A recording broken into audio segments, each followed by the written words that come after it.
Բարի օր, եթերում կրկին ABC լուրերն է, ես Գառին Թաֆյանն եմ, այս ժամի հիմնական նորություններն են։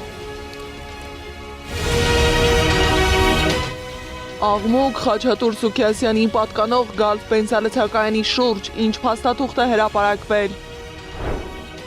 Ով է գալիս Միացյալ Նահանգներից Հայաստան, ինչ տեղեկություններ ունի փորձագետը։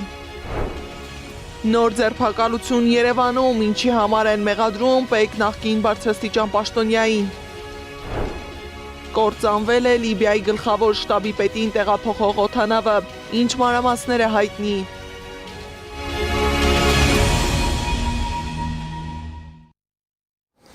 Քիչ առաջ մամուլում տարածվել է տեղեկություն, որ ձերբակալել են ՊԵԿ նախագահի նախկին տեղակալ Վախթանգ Միրումյանին։ Հակակոռուպցիոն կոմիտեն հայտարարել է, որ ՊԵԿ նախկին բարձրաստիճան պաշտոնատար անձի վերաբերյալ հակակոռուպցիոն կոմիտեում քննվող քրեական վարույթի շրջանակում պաշտոնական լիազորությունները չարաշահելու մեղադրանքով ձերբակալել են ՊԵԿ ևս մեկ նախկին բարձրաստիճան պաշտոնյայի։ Անուն եւ այլ մանրամասներ չեն հայտնել նախաքննության շահերից ելնելով։ Բրիտանական հեղինակավոր տելեգրաֆի եթերում հայտնի լրագրող Թիմ Սթերլին եւ հայր Բենեդիկտ Քիլին քննարկում են Փաշինյանի ավտորիտար քայլերն ու եկեղեցու դեմ իրականացվող բռնաճնշումները։ Տեսանյութը հրապարակել է փաստաբան Ռոբերտ Ամստերդամը։ Նրանք շեշտում են, թե ինչու է կարևոր, որ միջազգային հանրությունը եւ հոգեվոր համայնքները խոսեն Հայաստանում տեղի ունեցող իրադարձությունների մասին։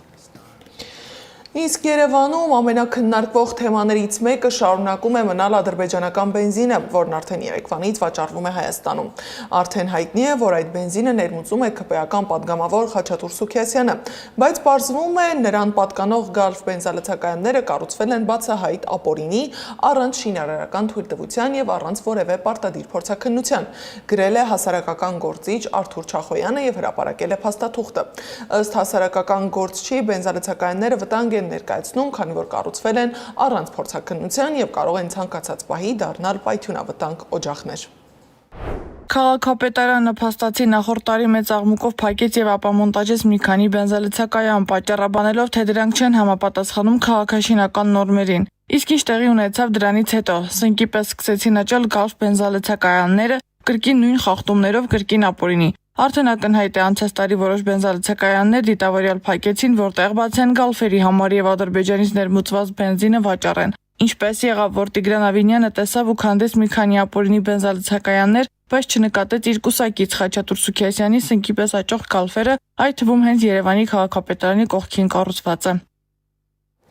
Շիրակի մարզպետ Դավիթ Արուշանյանն անդրադարձել է իր պաշտոնանկության մասին շրջանառվող լուրերին։ Արուշանյանը վստահեցրել է, որ պաշտոնը կորցնելու մտավախություն չունի, իսկ Փաշինյանի կամ քաղաքացիական պայմանագիր կուսակցության վարչության ցանկացած որոշման հետ հաշտ է լինելու։ Նրա խոսքով քննարկումներ եղել են, բայց պաշտոնանկություն դեռ չկա եւ ինքը շարունակում է պաշտոնավարել։ Արուշանյանը նաեւ հայտնել է, որ 2026 թվականի խորհրդարանի ընտրությանը կուսակցության համամասնական ցուցակում իր անունը վարչությունն արդեն հաստատել է։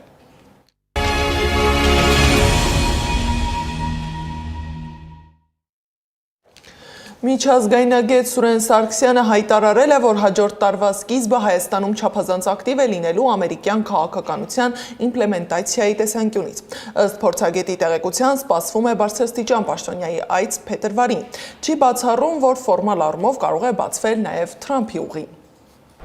Ինձ համար չափազանց կարևոր է հասկանալ, դեսպանը կշարունակի արդյոք պաշտոնավարել բարձրաստիճան պաշտոնյայի այցի ընթացքում, թե նրան կփոխարինի գործերի ժամանակավոր հավատարմատարը։ Քանի որ այսքան կարճ ժամանակահատվածում նոր դեսպանի նշանակման հավանականությունը գրեթե զրոյական է։ Հիշեցնեմ, որ Հայաստանում երբևէ ամենաբարձրաստիճան ամերիկացի պաշտոնյան եղել է ներկայացուցիչների պալատի խոսնակը եւ պետքարտուղարը։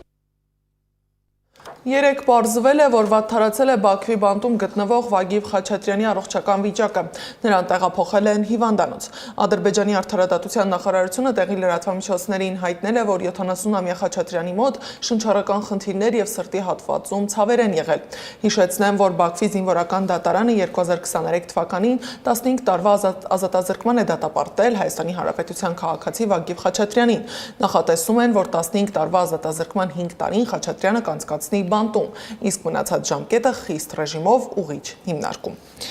Ազգային ժողովի պատիվ ունեմ խմբակցության քարտուղար Տիգրան Աբրահամյանը վստահ է, որ մեր հայրենակիցներին Բաքվում կտանքների են ենթարկում։ Պատգամավորը հիշեցրել է, որ նախքան Վագիֆի առողջական վիճակի մասին հայտարարելը արդեն գիտեինք, որ առողջական բավականին վատ վիճակում է նաև Բաքվում պահվող Վիգեն Էյուլջեկջյանը։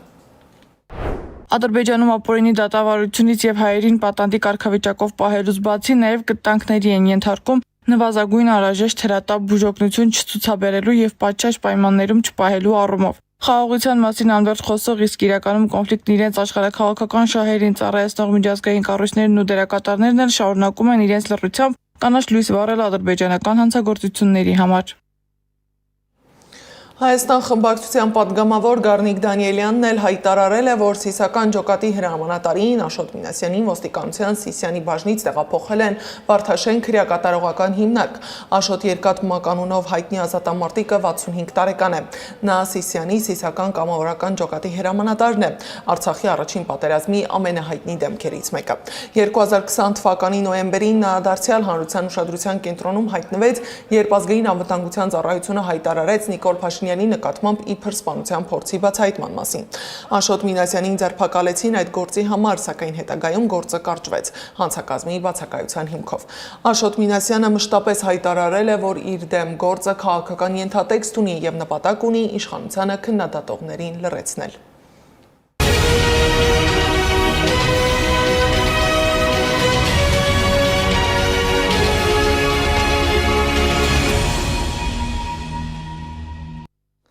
Միջազգային լրահոսից Միացյալ Նահանգների եւ Ղազախստանի նախագահները հեռախոսով զրուցել են ու քննարկել ռուս-ուկրաինական հակամարտությանը վերաբերող հարցեր։ Ղազախստանի նախագահը Միացյալ Նահանգների գործընկերոջն ասել է, որ հակամարտության խաղաղ կարգավորման հասնելն իսկապես բարդ է, բայց Ղազախստանը պատրաստ է բանակցությունների համար հարթակ տրամադրել։ Միացյալ Նահանգների նախագահն էլ գործընկերոջը փոխանցել է, որ թե Ղազախստանին, թե Ուզբեկստանին հրավիրում է Մայամիում կայանալիք G20-ի գագաթնաժողովին։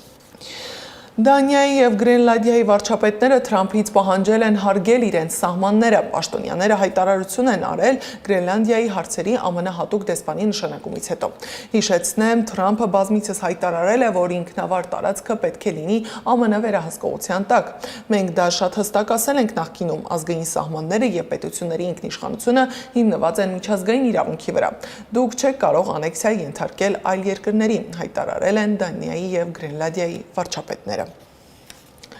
Թուրքիայից մեկնած օդանավը կործանվել է Անկարայի մոտ։ Օդանավակայանին մոտ եղած մարդիկ պատմել են, որ լսել են պայթյունի ուժեղ ձայն։ Ըստ նախնական տեղեկության օդանավում եղել է 5 անձ, այդ թվում Լիբիայի գլխավոր շտաբի պետ գեներալ Մուհամմեդ Ալի Ալ-Հադդատը, որը Անկարայում էր թուրք գործընկերոջ Սելջուկ Բայրակթարօղլուի հրավերով։